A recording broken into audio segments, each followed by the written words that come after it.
ശപിക്കപ്പെട്ട ഇബ്ലീസിനെ പരാജയപ്പെടുത്താനുള്ള ഒന്നാമത്തെ വഴി എന്തെന്നറിയുമോ? നിന്റെ വിശ്വാസത്തിന് നീ ഉറപ്പിക്കലാണ്.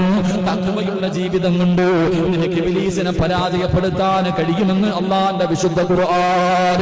അതുകൊണ്ട് പടച്ചറപ്പിനെ പേടിച്ചുകൊണ്ട് ജീവിക്കൂ. ഏത് പാപം ചെയ്യുമ്പോഴും നീ അല്ലാഹുവിനെ കുറിച്ച് ഓർക്കൂ. ഇതെല്ലാം കാണുന്നവരല്ലയുണ്ട്, ഇതെല്ലാം ചോദിക്കുന്നവരല്ലയുണ്ട്. നാളെ പടച്ചറപ്പിന്റെ മുന്നിൽ കണക്ക് പറയേണ്ടവനാണല്ലോ. അല്ലാഹുവിന്റെ നരകത്തിന്റെ അവകാശിയായി പോകുമല്ലോ.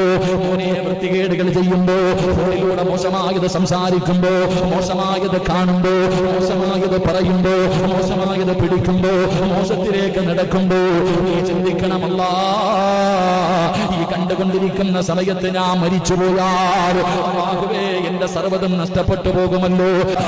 ദുനിയാവല്ലാഹിറ, എന്റെ ദുനിയാവും ആഖിറവും പോയല്ലോ. അല്ലാഹ് ഒന്ന് ചിന്തിക്കുന്ന ചെറുപ്പക്കാരാ, മോശമായ